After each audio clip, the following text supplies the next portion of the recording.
Olá, seja muito bem-vindo ao Universo da Biologia Molecular. Eu sou Eduardo Castan e hoje eu vou falar para você sobre o fim do universo da Biomol, né? Um ambiente aí que ajudou tanta gente a aprender biologia molecular. Eu vou explicar o que está acontecendo aí depois da vinheta. Nem vou pedir para você se inscrever no canal porque não vai fazer diferença. Então a gente se vê depois da vinheta.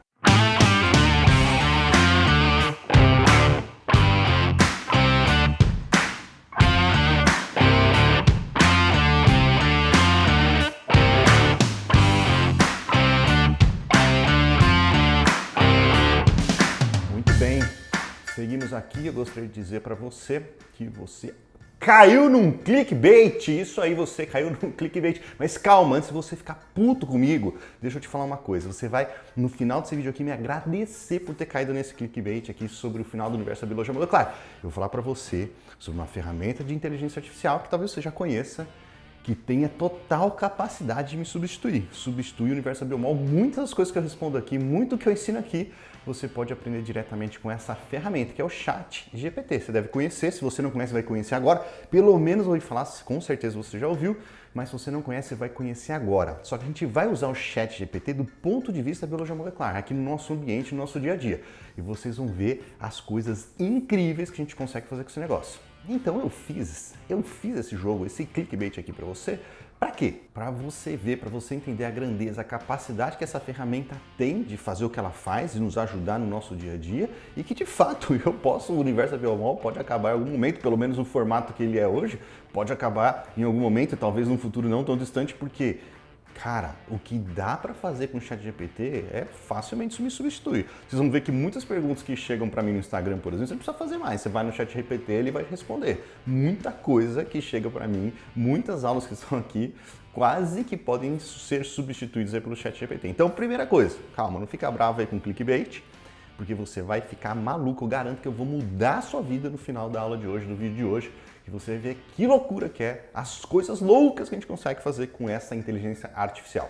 Agora, se você está chegando aqui, você não sabe o que eu estou falando, não sabe o que é o ChatGPT, não sabe o que é inteligência artificial, fique tranquilo, vou te explicar. O ChatGPT é uma ferramenta baseada em uma linguagem de programação meio relacionada com inteligência artificial, ou seja, ele de certo modo simula a inteligência humana, talvez até mais que a inteligência humana em alguns casos, em algumas situações. E esta ferramenta aqui, ela tem um diferencial do que a gente viu até hoje sobre inteligência artificial, é justamente a primeira palavra do nome, que é o chat. O ChatGPT é o chat. O chat significa que essa inteligência artificial, ela conversa com a gente, ou a gente interage com ela num formato de chat, como você pode escrever aí para uma pessoa, como você conversa mais ou menos no WhatsApp, por exemplo, com um amigo, com um colega, com seu pai, com alguém da sua família, você pode conversar com o ChatGPT. A diferença é que o ChatGPT está inundado, repleto de informação que ele obteve de muita coisa da internet. Então, tem muita informação ali dentro. O que você quiser perguntar, o que tem disponível na internet está dentro do ChatGPT. E agora nós estamos gravando esse vídeo aqui, já foi lançado, na data de hoje, já foi lançado a versão 4. Até o tempo atrás a gente estava na versão 3, que foi excelente, estava na 3.5 agora, até pouco tempo atrás, e agora está na 4. A 4 não está disponível para o grande público ainda, é só para quem paga, quem tem a versão premium dele, consegue acessar tudo. E parece que a versão 4 consegue ser muito, mas muito melhor que a versão 3, que já é um negócio de louco.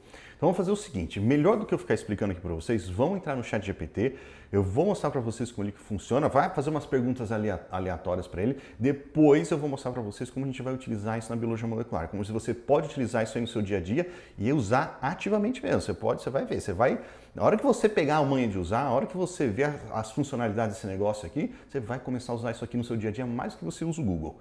Vamos lá. Então eu estou aqui no site, já no ChatGPT, se você quiser procurar, você vai buscar aí no Google ChatGPT, você vai cair aqui nesse OpenAI, né, de Artificial Intelligence. Então você vai cair nesse site aqui, tem que fazer um cadastrinho aí rápido, depois se você fizer o cadastro, você vem e acessa o chat. E aqui é a linha de comando que você vai colocar, o prompt, a informação que você vai colocar, como se você estivesse num chat mesmo, né? Se você estivesse conversando com alguém, beleza? Então o que nós vamos fazer? Só para começar aqui, para mostrar para vocês, eu vou abrir aqui o meu PowerPoint, que eu deixei algumas perguntas aqui só para ir nos guiando, depois eu vou explicar para vocês. Mas essa primeira, eu vou copiar essa pergunta, qual é a definição de gene, Então, a pergunta que você poderia fazer no Google, né, você colocaria lá o que é gene, definição de gene, alguma coisa assim, e você receberia a resposta. No ChatGPT é a mesma coisa, você vem aqui, coloca a sua pergunta e, bom, dá o Enter. Aí ele vai, dependendo de quanto tempo, quantas pessoas estão acessando, como é que está o servidor aqui do ChatGPT, ele vai levar um tempinho para responder. Então, o que a gente vai fazer aqui, toda vez que ele der uma resposta, ou a gente vai lendo aqui ou acelera o vídeo para a gente não esperar, porque ele vai pegando a informação, né, que tem no banco de dados dele, vai obtendo aquela informação, processando aquilo de alguma maneira que eu não sei como é que funciona e trazendo a resposta. Então, ó, qual a definição de gene? Aí ele começa a falar. Um gene é uma unidade de informação genética que contém instruções para produzir uma molécula específica, como uma proteína, um RNA, barará. Ele começa a dar aqui a definição do gene que você poderia procurar na internet, por exemplo, mas aqui ele está dando nas palavras dele. O que é interessante, né? Que esse texto que ele está mostrando aqui pra gente agora, ele não copiou de um lugar, ele não está pegando de um, sei lá, de um site do Wikipedia, por exemplo, colocando aqui, ele está criando agora esse texto, ele está criando exatamente nesse momento, ou seja, se você der um Ctrl+C, Ctrl+V nisso daqui, o texto é original, não tem plágio aqui. Apesar que algumas ferramentas conseguem identificar que o texto veio de uma inteligência artificial, que também dá para burlar, mas é um texto original que ele está produzindo agora, conforme você fez a pesquisa aqui, tá? Então ele colocou aqui, tá dando a definição, né, o RNA funcional. Essas instruções são codificadas no DNA, que é um material genético encontrado nos cromossomos, barará, barará, barará. Ele vai dar a definição aqui. Beleza, ele deu essa definição muito boa. Se você fizer a pergunta de outro jeito, talvez ele dê uma resposta diferente. Claro que o conceito tem que ser o mesmo, né? Ele vai escrever isso de outra maneira, porque, de novo, o texto é original e assim por diante. Vamos pegar uma outra aqui, ó, uma segunda aqui, uma mais filosófica, quase filosófica. Afinal, vírus é um ser vivo ou não? Vamos ver o que ele fala aqui. Vamos colocar essa pergunta aqui e ver o que ele fala. Aí ele começa aqui, ó.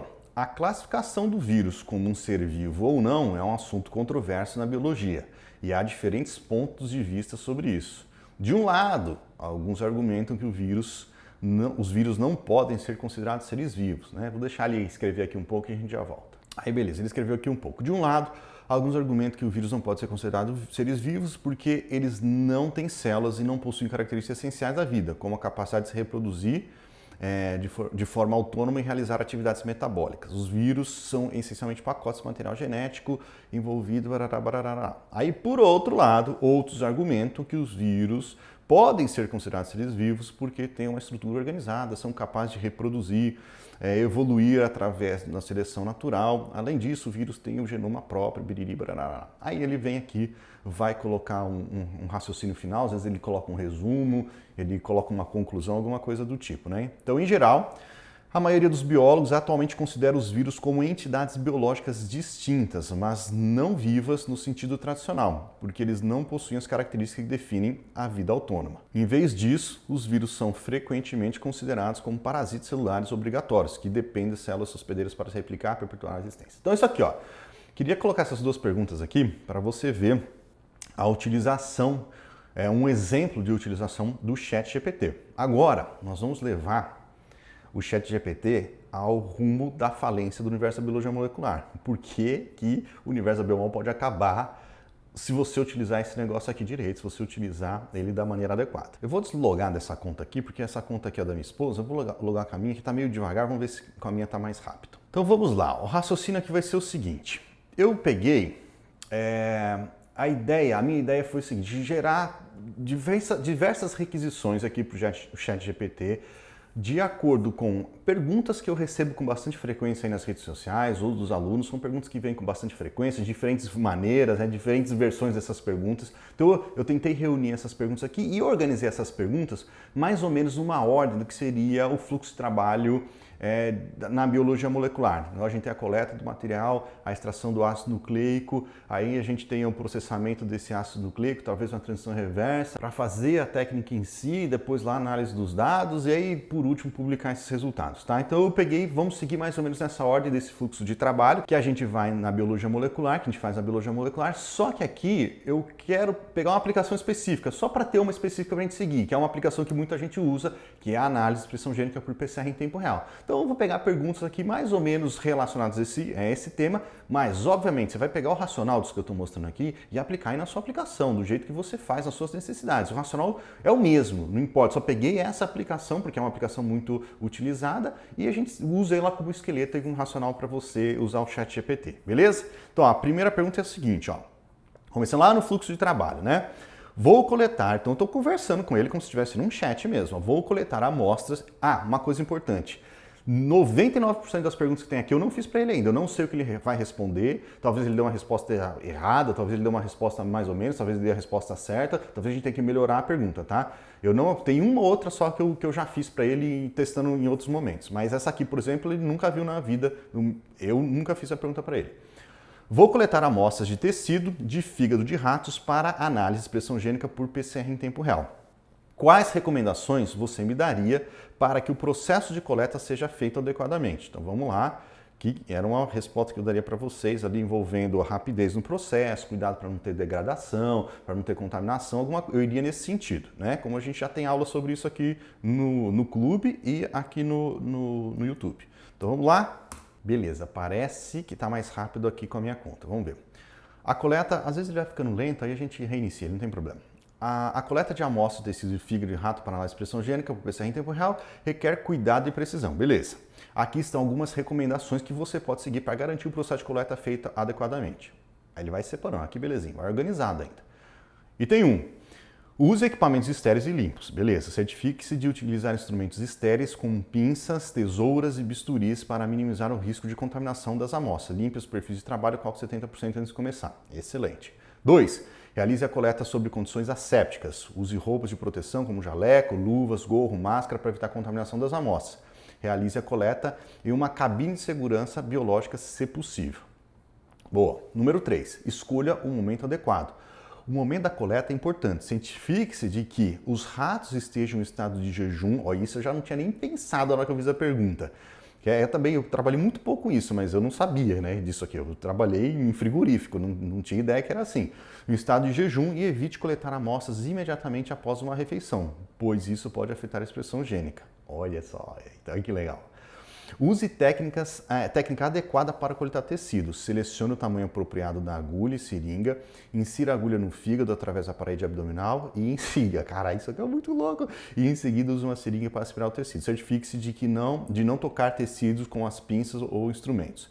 Armazene essa parte que eu estava pensando quando eu fiz a pergunta. Armazene as amostras corretamente. Após a coleta, armazene as amostras imediatamente em um tubo de coleta de RNA e coloque em nitrogênio líquido ou em freezer menos 80.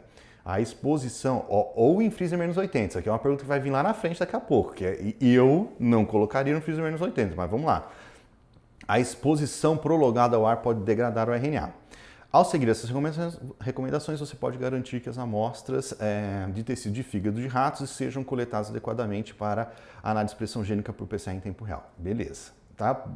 O que a gente poderia fazer aqui? A gente poderia falar para ele assim, não, como se fosse uma conversa mesmo, detalhe um pouco mais, vamos fazer isso, vai? Vamos fazer aqui na hora para ver. Detalhe um pouco mais o item 5, que foi a minha preocupação aqui. Aí ele começa. O armazenamento adequado das amostras de tecido de fígado é essencial para garantir que o RNA é preservado e que as análises de expressão gênica sejam precisas. Aqui estão alguns detalhes adicionais sobre o item 5. Escolha o recipiente apropriado, utilizar o tubo de coleta, beleza, livre de DNAs, de RNase.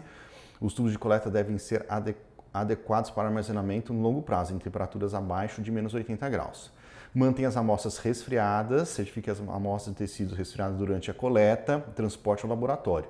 Use gelo seco ou nitrogênio líquido para manter as amostras congeladas durante o transporte. Então aqui que está a preocupação na resposta dele. Será que o gelo seco aguenta? Será que a gente vai ter uma degradação? Eu acho sim, que vai ter uma desaceleração na degradação do RNA. Obviamente está muito gelado, mas não daria para deixar nessas condições muito tempo, né? Vamos ver. Armazene as amostras imediatamente após a coleta. Após a coleta do tecido, fígado transfira as amostras para tubos de coleta de RNA, certifique armazenar no menos 80. Tá bom. Identifique claramente os tubos de coleta, claro, para você não perder as amostras depois. Evite ciclos repetidos de congelamento e descongelamento. Isso a gente já sabe, muito bom. Beleza, uma resposta legal. Eu fico na dúvida aqui em relação a transporte no gelo seco e armazenar a -80. Se for por um curto período, eu acho que tá ok. O RNA aguenta ali, vai ter talvez um início de degradação, talvez não, mas não deixaria em longo prazo no -80. Inclusive, eu acho que tem uma pergunta aqui que é sobre isso, vamos ver. Quanto tempo uma amostra de tecido... Não, ela vai chegar. Mas vamos ver essa daqui, ó. Quanto tempo uma amostra de tecido pode ficar em temperatura ambiente antes que ocorra a degradação do RNA? Beleza. Depois acho que eu até fiz essa pergunta do -80 lá depois. Vamos ver essa daqui. Beleza, ele está escrevendo aqui. Então, a degradação do RNA é um processo natural que pode começar logo após a coleta da amostra de tecido. A velocidade de degradação do RNA depende de vários fatores, como o tipo de tecido, o método da coleta, as condições de armazenamento e o tempo decorrido desde a coleta. Em geral, é recomendado que armazenar a amostra de tecido de fígado, ou seja, ele está pegando nossa conversa lá de trás ainda, ele está considerando que isso aqui é um bate-papo, que a gente continua falando daquele tema, né? A -80 graus imediatamente após a coleta. No entanto, se as amostras não forem armazenadas corretamente, a degradação do RNA pode ocorrer rapidamente. A temperatura ambiente é um ambiente hostil para a amostra de RNA e a degradação pode ocorrer em questões de minutos ou horas. A degradação também pode ser acelerada pela exposição a enzimas RNases, que são encontradas em muitos ambientes, incluindo a pele humana. E a própria amostra, né? A própria amostra tem as RNAs endógenas. Em geral, é recomendado que as amostras de tecido sejam armazenadas em gelo seco ou nitrogênio líquido durante o transporte e transferência rapidamente para o freezer -80. Beleza, para armazenamento ele está colocando de longo prazo. Vamos ver. Se as amostras ficarem em temperatura ambiente por mais de algumas horas, a degradação do RNA pode ser significativa e afetar a qualidade dos resultados. Muito bom. Ele está falando da PCR em tempo real, né? Ele entendeu que é a mesma conversa. Aí vem a pergunta aqui que está me incomodando um pouco, né? Tecido coletado para análise de RNA pode ficar armazenado a -80 graus Celsius? Vamos ver. Vamos dar uma provocada nele aqui.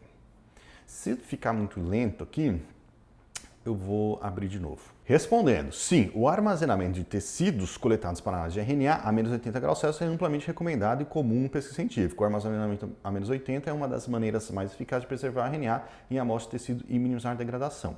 O RNA é uma molécula muito instável, e aí vai, né? Coleta tecido, deixa ele terminar aí. Por enquanto, nada de novo, né? Temperaturas mais altas, como a temperatura ambiente, podem acelerar a degradação do RNA. Além disso, é importante ressaltar o armazenamento a -80 deve ser feito em freezer com capacidade de manter a temperatura estável e uniforme. Muito bom. Eu vou fazer uma pergunta para ele. Eu vou fazer ele pensar na resposta dele. Tem certeza disso? Vamos ver o que ele vai responder.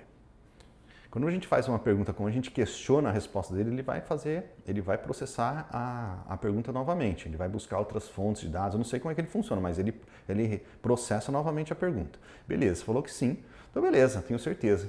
Então aí, ó, galera, isso é uma coisa que eu mesmo não recomendaria para os meus alunos, mas aparentemente a amostra ela fica estável a -80 graus Celsius. Quando você está com tecido, que é a situação que a gente fez a coleta e está falando do tecido coletado, a gente está falando de RNA extraído. Quando você tem um RNA extraído, beleza, -80 está tranquilo, porque teoricamente você está com aquele RNA puro ali, livre de RNase, que pode vir a degradar a amostra. Quando ela está no tecido, eu tenho a preocupação das RNAs da própria amostra virem a degradar no longo prazo aquela amostra. No longo prazo seria um problema, com certeza. Aí no curto prazo, aparentemente, está tudo certo. Você pode usar manter a -80 por um determinado tempo e transportar em gelo seco também. Muito bem, deixa ele pensando mais um pouco, ele vai continuar dando a resposta, né? Ele só confirmou o armazenamento de tecido pode ser feito a -80, e temperatura ideal. Tarará, beleza. Ele está falando que o RNA é uma molécula instável, já coisas que ele já falou ali atrás. Beleza, vamos aqui para a próxima pergunta. Aí, beleza, a gente está aqui no fluxo de trabalho, estávamos falando só de coleta até agora, aí a gente começou a falar agora de extração. Qual o método de extração de RNA? A partir de cultivo celular, aí eu mudei, agora não é o tecido mais, você me recomendaria para obtenção de grande massa de RNA e boa pureza, ou seja, a gente quer extrair bastante RNA e que seja um RNA bem purinho. Então vou parar aqui a resposta que ele está dando, para ele não ficar no sobrepor, e vou fazer essa outra pergunta. Vamos lá, começou a responder aqui, ó. Existem vários métodos de extração de RNA a partir de culturas celulares, mas o método mais adequado vai depender das suas necessidades experimentais específicas. Para a obtenção de uma grande quantidade de RNA, que foi o que eu pedi para ele, alta pureza, recomenda-se o uso de kits comerciais de extração de RNA, baseados na tecnologia de coluna de sílica, como o RNase da Qiagen e o PuriLink da Thermo Fisher, tá? Até inclusive as marcas aqui. Esses kits utilizam uma combinação, vamos ver o que ele vai falar. Esses kits utilizam uma combinação de fenilcloroformo e colunas de sílica para isolar o RNA total de células ou tecidos. As colunas de sílica são capazes de purificar o RNA através da ligação de RNA e remoção de contaminantes, incluindo proteínas, carboidratos e DNA. Além disso, esses kits são projetados para fornecer a alta recuperação de RNA, que pode ser importante para a obtenção de uma grande massa de RNA. Ele não para aí, ele continua. Deu um problema aqui na rede, mas ele continua. Que interessante. Outro método que pode ser útil para a obtenção de grandes quantidades de RNA é a extração com trisol. Esse método utiliza a combinação de fenol, guanidina e isocianato de guanidina para isolar o RNA total, seguido por uma etapa de purificação com cloroformo, ou seja, ele ainda continua. Vamos tentar repetir a pergunta aqui para ele. Eu vou abrir de novo, que acontece isso de vez em quando, né? Às vezes tem muita gente utilizando, o servidor sobrecarregado, ele dá problema aqui na rede. Então eu vou fechar, abrir de novo e fazer a pergunta de novo para ver se ele complementa a resposta. Ó, eu fiz a pergunta de novo, ele deu outra resposta, né? Apesar de ele ter utilizado o mesmo racional aqui, o texto está diferente. Fala que existem vários métodos, aí ele coloca aqui o que eu perguntei, né?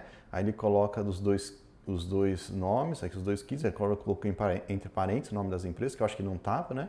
Ambos são métodos amplamente utilizados e possuem alta eficiência em extração. Aí ele fala mais aqui, o RNase Kit, Mini Kit, utiliza colunas de sílica para purificar RNA total a partir de células, enquanto o Trisol, ele tirou aquele da Thermo lá, aquele outro da Thermo ele tirou, acho que era o PuriLink, né? Aí ele colocou só o Trisol aqui. O Trisol Reagent utiliza a extração com fenilcloroformo seguida da precipitação por isopropanol. Independente do método escolhido, é importante seguir cuidadosamente as instruções, ainda dá uma liçãozinha aqui para você. Muito bom. Mudou a resposta, se você perguntar de novo, talvez ele dê uma terceira resposta aí, né? Como eu falei, a resposta ela é gerada originalmente. Aí, beleza, ele falou do Trisol ali, né? Que é o método baseado em fenol e cloroformo. Cara, se você procura na internet, por exemplo, não sei, eu quero um protocolo genérico de fenol e cloroformo. Né? Descreva aí o PES, a gente pode pedir para ele, descreva o protocolo de extração de RNA pelo método fenol e cloroformo. Você pode pedir isso aqui para ele, gerar para você o protocolo. Vamos lá. E aqui está ele, ó, falando então o método fenilcloroformo, é um dos protocolos mais antigos e amplamente utilizados na extração de RNA. Esse método envolve a quebra de células e a separação do RNA dos componentes celulares através de uma combinação de fenol e cloroformo. O RNA é extraído a partir da camada aquosa, aquela que fica na parte de cima, né? Após a identificação da mistura. Aí ele fala do protocolo, dá os materiais que você vai precisar. Cultura de célula, que a gente estava falando de cultivo celular, né, anteriormente, então ele continua aqui falando da mesma conversa. Cultivo celular, cultura de célula, os reagentes da extração, incluindo o trisol, clorofórmio, álcool isopropílico, éter etílico, que ele está como opcional aqui, água DEPIC para lavagem e tubos livres e pipetas livres de RNAs. E aí ele vem aqui e começa a dar o procedimento, coletar as células em uma solução de trisol ou outro reagente de extração, né, que ele está usando o trisol, mas poderia ser algum outro que usa como base o mesmo racional. A base de fenol e clorofórmio, na quantidade adequada, que varia, homogeneizar a mistura, adicionar o clorofórmio, incubar, centrifugar para formar as diferentes fases, transfere a fase aquosa, que é o processo de purificação, vai incubar, centrifugar para começar a peletizar e depois fazer as lavagens aqui e ressuspender. É importante lembrar que este é apenas um protocolo básico e pode ser necessário otimizar o procedimento para cada tipo de célula, finalidade específica do RNA extraído. Além disso, é essencial utilizar equipamentos de material adequados, Excelente, muito bom. Vou fechar aqui e abrir ele de novo, porque ele já estava ficando lerdo. Vamos para a próxima pergunta. Vamos supor aí então beleza, agora você não tinha um protocolo de extração em fenilcloroformo, você pode pegar um protocolo básico. Como posso melhorar o rendimento da minha extração de RNA por meio de coluna? Imagine que você está lá fazendo, não está ficando tão bom e você quer perguntar para ele como que você pode melhorar o seu protocolo de extração. Jogamos a pergunta, vamos ver. Olha aí que legal a resposta que ele está dando aqui, ó. Existem várias etapas que podem ser otimizadas para melhorar o rendimento de extração de RNA usando colunas de sílica. Aqui estão algumas sugestões. A homogeneização eficiente da amostra, quantidade adequada da amostra, adição de um agente redutor. Vamos ver esse aqui. Adicionar um agente redutor, como o beta-mercaptoetanol cheirosão, A solução de Lise pode ajudar a reduzir a degradação do RNA durante a extração. Olha aí que legal, dica boa. Incubação adequada, vamos ver o que ele quis dizer com isso. Certifique-se de que a incubação adequada da amostra com a coluna de sílica. Isso permite que o RNA se ligue à coluna para evitar o material durante a lavagem. Lavagem cuidadosa. Certifique-se de lavar cuidadosamente a coluna com tampão de lavagem. Eluição adequada e armazenamento adequado. Muito bom, beleza. Aqui algumas dicas boas. Lembrando que você poderia perguntar, destrinche melhor aí o item 5, item 4 e assim por diante, né? Então vamos ver aqui a próxima pergunta. Vamos pegar aqui mais uma. Aí uma pergunta, né, que chega aí para mim, não é essa aqui exatamente, mas esse tipo de pergunta chega bastante. É melhor fazer assim ou assado? Então aqui, para a extração de RNA, é melhor colunas de sílica ou beads magnéticas? Tá aí, tá respondendo. Ó. Então ele começa. Tanto colunas de sílica como beads magnéticas são métodos comuns para a extração de RNA. Ambos os métodos têm vantagens e desvantagens e a escolha do melhor método depende do tipo de amostra, objetivo da extração e preferência do usuário. Aí ele começa. Colunas de sílica são frequentemente usadas para a extração de RNA de amostra de tecido ou células. Elas são convenientes porque permitem a extração do RNA de várias amostras simultaneamente e fornecem um protocolo padronizado e bem documentado. Além disso, as colunas de sílica geralmente têm alta capacidade de ligação de RNA, o que pode levar aos rendimentos mais elevados. No entanto, o protocolo pode ser um pouco mais longo e trabalhoso. As beads, por outro lado, são frequentemente utilizadas na extração de RNA de amostras líquidas, como sangue, plasma e soro. As beads magnéticas permitem a separação rápida e fácil do RNA de amostra e um protocolo geralmente mais curto do que as colunas. Elas também têm vantagem de serem compatíveis com a automação. Isso é uma das grandes vantagens das beads, né? Apesar que dá para fazer com coluninha também, mas aqui é bem mais fácil com as beads. A automação, que pode ser útil para processar grandes quantidades de amostras. No entanto, o rendimento do RNA pode ser ligeiramente menor do que o obtido nas colunas. Em resumo, ele dá um resuminho aqui ainda para organizar o raciocínio. A escolha entre colunas de sílica e beads magnéticas depende da amostra em questão, dos objetivos da extração, das preferências dos usuários. Ambos os métodos são eficazes para a extração de RNA e o melhor método pode ser selecionado com base nas necessidades experimentais específicas.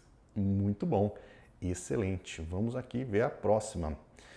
Ah, essa aqui, ó. Essa aqui chega bastante para mim, ó. Minha amostra de RNA está com uma relação muito baixa de A260 a 230 na análise de pureza por espectrofotometria. O que pode estar causando isso? Vamos ver. Maravilha, olha aqui, ó. Uma relação baixa a 260 a 230 na análise de pureza por espectrofotometria pode indicar a presença de contaminantes que absorvem luz a 230 nanômetros, como solventes orgânicos, sais ou resíduos de coluna de purificação de RNA. Alguns fatores que podem causar essa baixa relação. Vamos lá. Contaminação por solventes orgânicos. Se a amostra foi ressuspendida ou purificada com solvente orgânico, como fenol, cloroforme ou álcool, esses solventes podem absorver luz a 230 nanômetros. Beleza, essa aqui era a mais esperada. Vamos ver mais aqui. Contaminação por sal. Alguns sais, como o cloreto de sódio e o EDTA, né, que está presente aí no tampão TE, podem absorver em 230 nanômetros. Portanto, é importante remover completamente esses contaminantes da amostra antes de realizar as análises.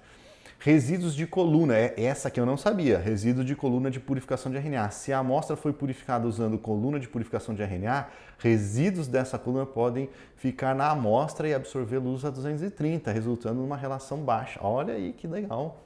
Muito bom. Para resolver esse problema, é importante limpar a amostra cuidadosamente, removendo todos os resíduos solventes e sais. O uso de uma coluna de purificação de alta qualidade pode ajudar a reduzir a presença de contaminantes na amostra. Além disso, é importante evitar contaminação por poeira ou outras partículas durante o manuseio da amostra. Muito bom. Aí, a outra pergunta que eu recebo muito em relação a isso é: a amostra de RNA está com uma relação muito alta, que é ali perto de 2 é o ideal, mas ela está, às vezes o cliente manda, aí, o aluno manda acima de 2,5, 3, 4, 5. Vamos ver se ele consegue responder essa. Olha aí a resposta.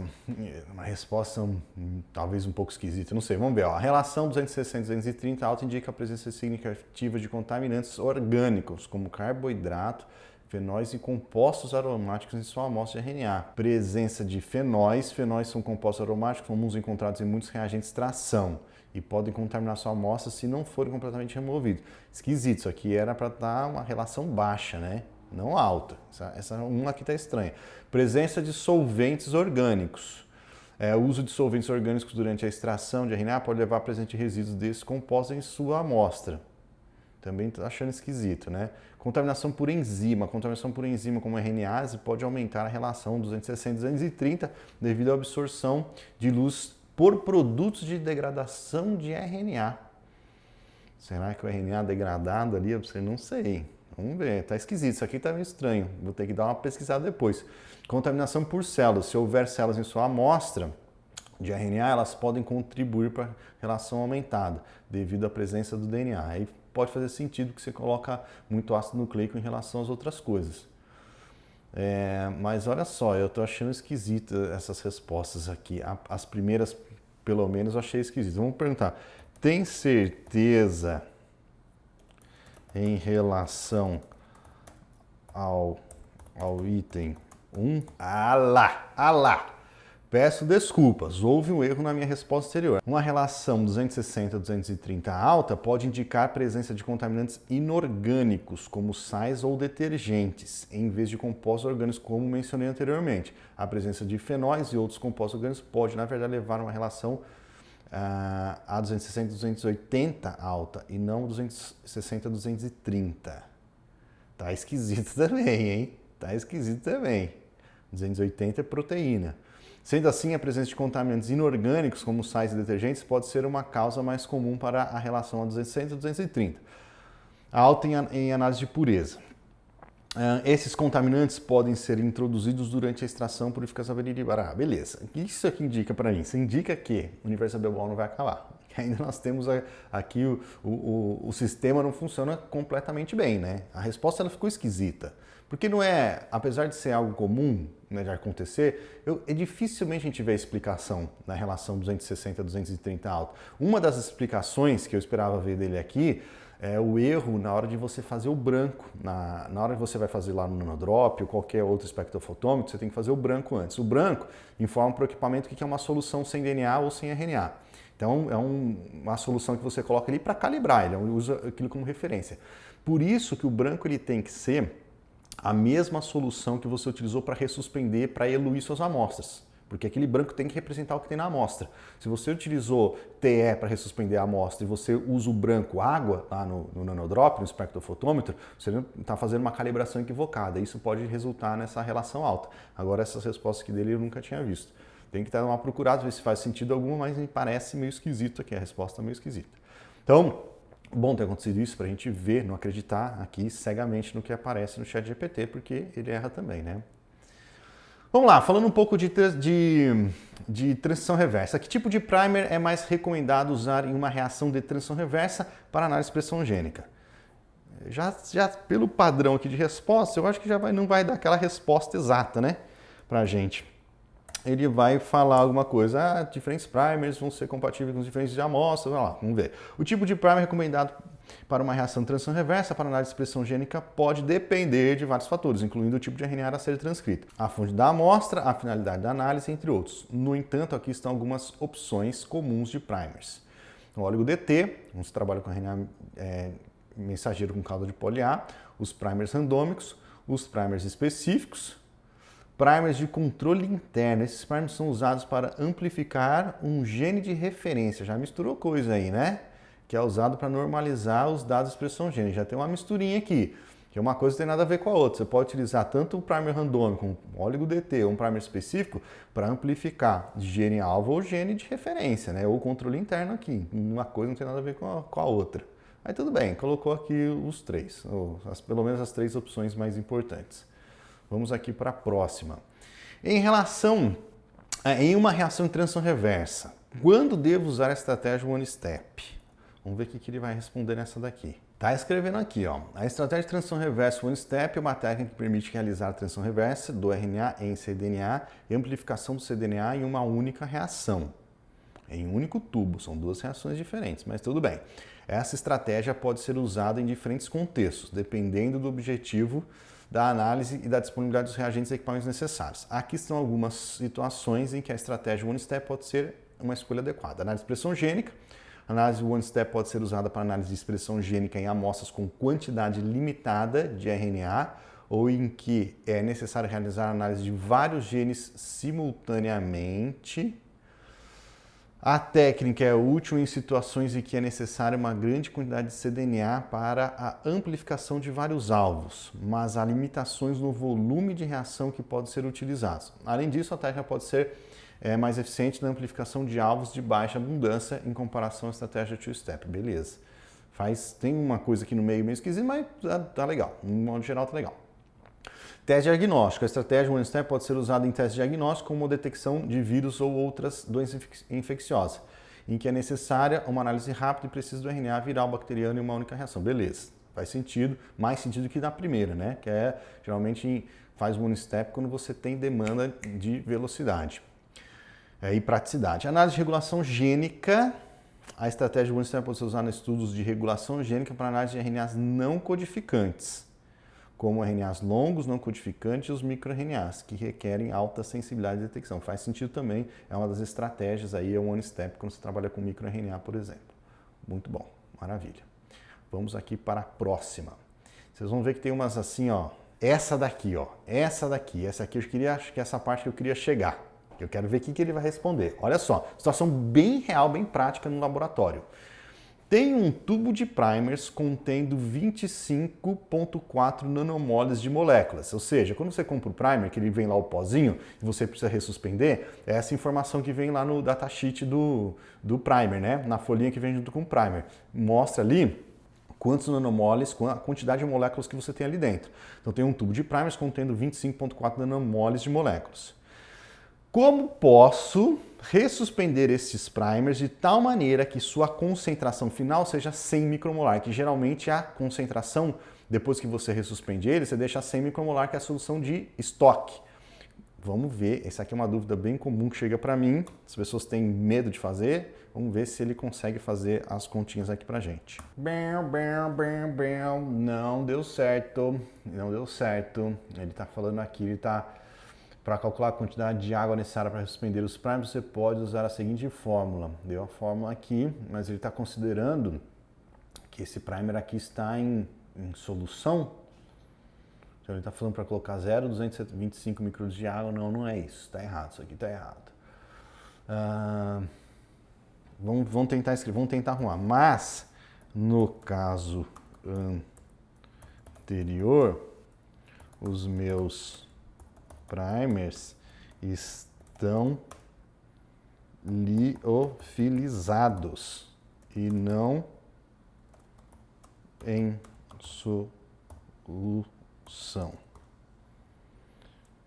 Certo, se os primers estão liofilizados, será necessário reconstituí-los.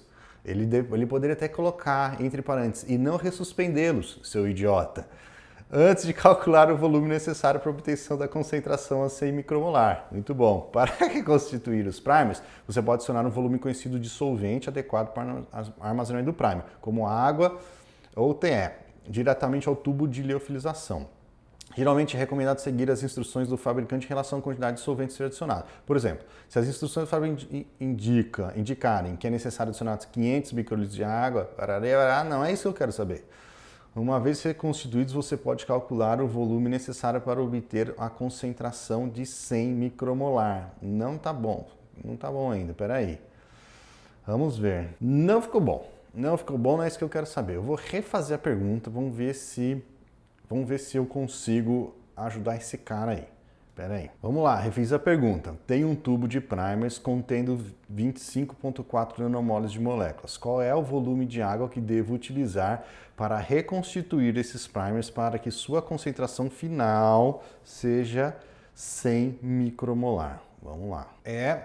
Não deu. Acho que teria que refazer a pergunta aqui de uma maneira melhor para, sei lá, ver se ele consegue responder. Com as informações que eu dei aqui, ele não conseguiu. Vamos ver a próxima pergunta. Vamos ver a próxima aqui, porque eu acho que a próxima estava... Ai, que droga. Essa próxima estava relacionada à anterior. Agora eu preciso fazer uma alíquota desse primer que está... vamos só dar uma mudada aqui. Agora eu preciso fazer uma alíquota de um primer que está a 100 micromolar, de tal maneira que a solução final tenha 500 microlitros com uma concentração de 10 micromolar. Beleza. Aqui eu tenho um primer que está a concentração de estoque, que é 100 micromolar, e quero deixá-lo, pegar uma alíquota dele, deixá-lo a 10 micromolar, que é a solução de trabalho, uma concentração de trabalho, só que num volume final de 500 microlitros. Vamos ver se essa daqui ele consegue. Bora. Maravilha, agora ele está conseguindo, ó. ele deu uma enroscada aqui no começo, na mensagem, né? Tá certo, né, que ele escreveu, mas deixou um pouco confuso, mas tá certo. Então, ó, para preparar uma solução, deu pau aqui, mas não tem problema. Para preparar uma solução de primer a uma concentração de 10 micromolar, em volume final de 500 microlitros, a partir de uma solução que está a 100 micromolar, você precisa fazer uma diluição apropriada. Então, supondo que você tem 500 microlitros da solução estoque de 100 micromolar, você precisará diluir essa solução por um fator de 10 vezes, né, para obter a concentração desejada de 10 micromolar. Então, aí, beleza, o que você vai fazer? Vai usar a formulinha C1, V1 igual a C2, V2, onde C1 é a concentração da solução de estoque, ou seja, 100 micromolar. V1 é o volume da solução de estoque que você vai precisar, o que a gente quer descobrir. C2 é a concentração final desejada, 10 micromolar.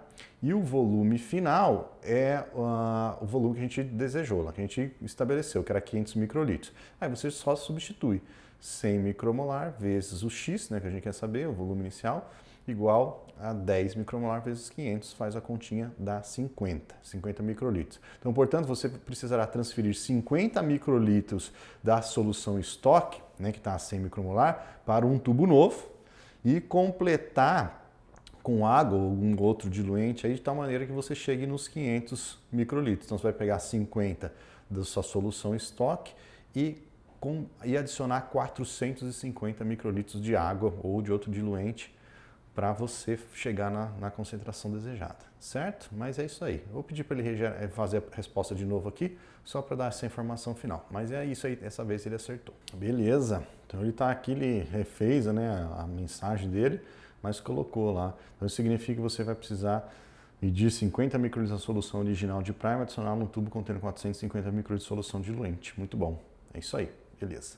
Vamos para a próxima aqui, ela vai ficar cada vez mais interessante, ó. Então a gente não precisa fazer todas não, mas só para vocês verem aqui, ó.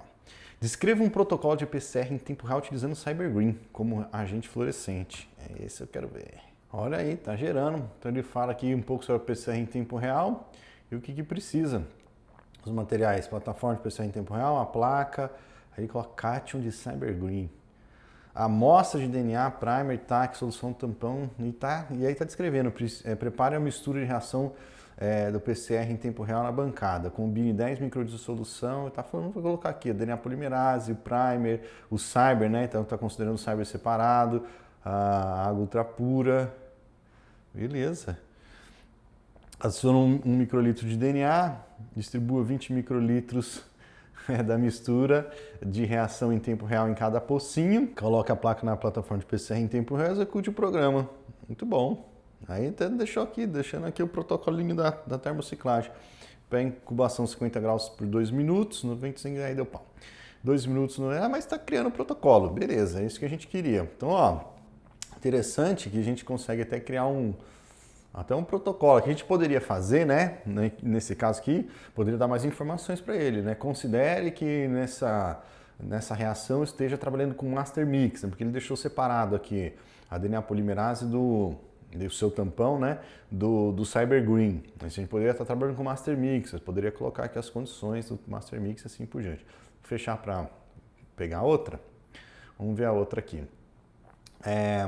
Descreva novamente, só que estava lá, né, nós vamos perder. Descreva novamente, mas agora considerando a concentração dos primers, que antes ele ia dar uma concentração genérica de primer, porque eu não estabeleci qual era a concentração, agora eu quero a concentração específica. Eu vou rodar de novo a pergunta e vamos ver como é que ele responde e depois eu mando essa daqui, aí eu já volto. Olha só, eu mandei ele gerar de novo, né? Só até troquei aqui, eu descrevo um protocolo de PCR em tempo real utilizando Master Mix CyberGreen como agente fluorescente. Aí ele deu uma resposta mais genérica, prepare o mix, configure o equipamento, realize a amplificação. Mas eu quero um protocolo, quero um protocolo detalhado. Aí sim, é isso que eu quero, um protocolo detalhado. Master Mix, o DNA, os primers, água, placa, equipamento. Ó, colocou até numa tabelinha. Que belezinha, hein? Prepare o mix da reação, prepare a mistura de Master Mix CyberGreen, utilizando água destilada, primer, ó, que beleza. Então, o Master Mix, conforme a orientação do fabricante, os primers de 0 a 5 a 1 micromolar, DNA de 10 a 100 nanogramas, água destilada, misture, ligue, ó, beleza, tá mandando um protocolo aqui pra gente. Ó, tá, liga o equipamento, seleciona o método de detecção cyber, tá se detalhando mesmo, né? Caramba, execute a PCR e analise os dados. Beleza, deu aí certinho. Só que agora eu quero essa daqui, ó. Descreva novamente, só considerando a concentração inicial dos meus primers. Então, o primer que a gente está usando aqui nesse protocolo, ele tem concentração de 10 micromolar, que é aquela solução de trabalho que a gente fez lá anteriormente, e a concentração final dele lá na reação é de 300 nanomolar. A gente começa com os 10, a hora que a gente termina de montar a reação, tem que ficar com 300 nanomolar. Vamos ver, eu não estou falando o volume final da reação, nada, vamos ver se ele calcula aqui pra gente. Aí, olha que belezinha, tá ficando certinho, certo? Aqui está o protocolo utilizado, considerando concentração inicial 10 micromolar, concentração final 300 nanomolar. Materiais necessários e o protocolo. Ele começa falando exatamente o que eu faria. Calcule a quantidade necessária de primers para obter uma concentração final de 300 nanomolar em 20 microlitros de reação. Não tinha falado que era 20, ele que assumiu, mas beleza, 20 é um bom volume. Para isso, utilize a fórmula, né, que é o C1V1 igual ao C2V2, provavelmente, que ele está colocando aqui. Exatamente, só que aqui ele já alterou a equação, mas é exatamente aquela fórmula lá. Então, no nosso caso, o volume de primer, os 300 nanomolar, que é o que a gente quer, nos 20 microlitros, ele está a 10 micromolar. Então, tá certinho, 0,6. Excelente, cara, muito bom. 0,6, a gente teria que pipetar, portanto, 0,6 microlitros de cada primer na reação, para que lá nos 20 microlitros final de reação a gente tenha ele na concentração de 300 nanomolar. Muito bom. Aí está colocando o DNA aqui de 10 a 100, a gente não especificou a quantidade, o master mix, a água, mistura, configura perfeito, excelente, cara, excelente, muito bom. Olha aí. Gostei dessa resposta, hein? Essa aqui ficou top. Montou a reação bonitinha pra gente. Aqui uma pegadinha para ele. Qual é o gene ideal para ser utilizado como controle endógeno no experimento de análise de expressão gênica por PCR em tempo real? A resposta é não tem. Tem que ser uma resposta sim. Vamos ver o que ele vai falar. Vou pedir para ele parar aqui para a gente não perder tempo. Eu vou dar aqui um joinha para ele, porque foi muito bom esse. Vou mandar aqui o feedback. Acho que já foi. Vamos lá. Próxima pergunta, então. Aqui a resposta certa não tem, né? O controle endógeno, que é o nome aí usual, na verdade é o gene de referência, ele varia de experimento para experimento, então não existe um ideal. Eu espero que ele responda algo desse tipo. Beleza, olha aí, ó. Resposta ok, né? A escolha do gene ideal para ser utilizado como controle endógeno no experimento de análise de expressão gênica pode variar de acordo com o tipo de amostra, o objetivo do experimento e a literatura disponível. É mais ou menos isso, mas tá bom. No entanto, existem alguns genes comumente utilizados. Você colocou aqui o GAPDH, beta-actina, tá aí, colocou alguns candidatos, que inclusive é a minha próxima pergunta. Que a gente pode fazer, escreva uma lista com 20 genes candidatos a genes de referência em um experimento de análise de expressão gênica por PCR em tempo real. Então, você está na dúvida aí o que testar como gene de referência, pode usar o ChatGPT. Quer dizer, acho que pode, vamos ver. Olha aí, está criando para a gente. Então, a escolha de gene de referência adequado para o experimento de análise de expressão gênica é crucial para a precisão dos resultados. Aqui estão 20 genes candidatos que são frequentemente usados como gene de referência. Está gerando a listinha aí, está lerdo, né? Mas está indo. GAPDH, a beta-quitina, CTB, B2M, HPRT1, e aí vai, ó. Vai gerar os 20 aí bonitinho. Deixa aí trabalhando. Vamos para a próxima pergunta. Vamos ver. Os controles negativos de minhas corridas de PCR estão gerando fluorescência. O que pode estar causando isso aí? Então vamos ver, vamos jogar lá. Vamos lá, ele está aqui fazendo a lista ainda, eu vou parar, está muito devagar, vou abrir de novo. E aí acho que eu vou até pular outra pergunta, que a gente já fez bastante aqui, eu só quero mostrar depois dessa aqui, mais uma que talvez seja uma ferramenta, né? Uma maneira de utilizar ele que pode ser interessante. Tá aí, tá devagarzinho, mas tá indo, ó. Existem algumas possíveis explicações para a geração de fluorescência em seus controles negativos. Contaminação de reagente ou equipamento, travou. Contaminação de reagente ou equipamento, se houver contaminação em quaisquer um dos reagentes ou equipamentos, pode levar à amplificação do DNA. Excelente. Contaminação cruzada da amostra, se você estiver processando várias amostras ao mesmo tempo, pode haver uma contaminação cruzada entre a amostra durante o processo de manipulação, que está fazendo a reação. Muito bom. Amplificação inespecífica, o uso de iniciadores inespecíficos, né, os primers. Ou condições de amplificação inadequadas, pode levar a amplificação específica. Né? Um primer ligando com o outro pode gerar fluorescência, se estiver trabalhando com cyber. Cara, muito bom. Travou, mas excelente.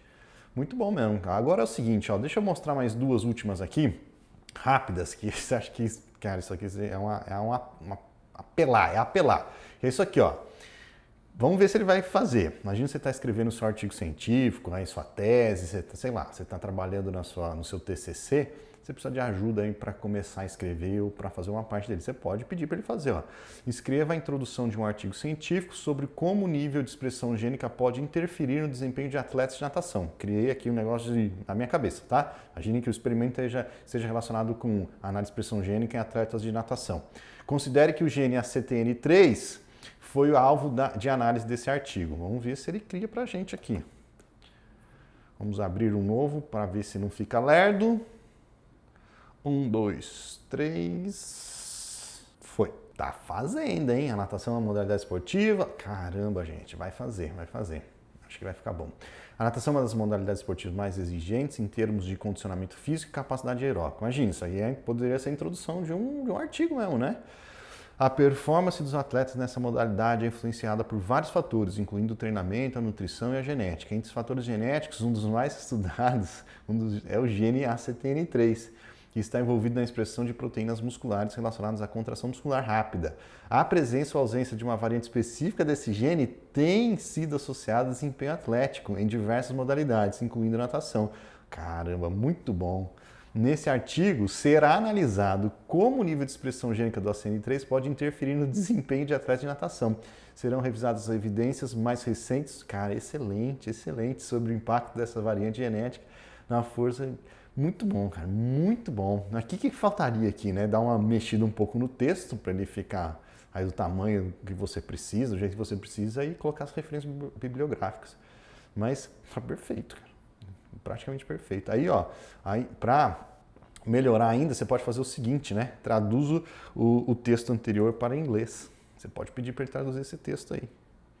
E aí, se o seu artigo você quer publicar numa revista internacional, pronto, você não precisaria fazer muitas coisas. Claro que, né, aqui no meu prompt, né, que foi o comando que eu dei aqui para ele, eu coloquei poucas coisas, mas você pode instruir o ChatGPT a fazer um negócio mais elaborado. Ou você elaborando essa resposta aqui. Então, ele fez em português. Você poderia mudar algumas coisas, jogar o texto aqui e pedir para ele traduzir também, que ele traduziria. Tá aí, ó. Tá o texto aí em inglês para vocês. Então é isso. Falei para você que o clickbait ia valer a pena, não falei? Se você ainda não usa o ChatGPT, vai lá, acessa de graça, só fazer o cadastro, acessar, usar, que, cara, isso aqui é um divisor de águas. Nossa, eu acho que a gente está num daqueles momentos da vida, da humanidade, que algo acontece, sabe? Uma ruptura acontece. Sei lá, na minha vida aconteceram alguns. Quando a internet ficou popularizada, nas redes sociais, o iPhone, o que mais? Teve quando o GPS surgiu, teve um burburinho também, né, de carro, e agora esse com certeza é um deles. Vai lá, acessa, não fica de fora disso não, porque o futuro tá aqui no ChatGPT. Beleza? Espero que você tenha gostado, a gente se vê, não no fim do Universo Belmonte, se vê no próximo vídeo. Tchau, tchau.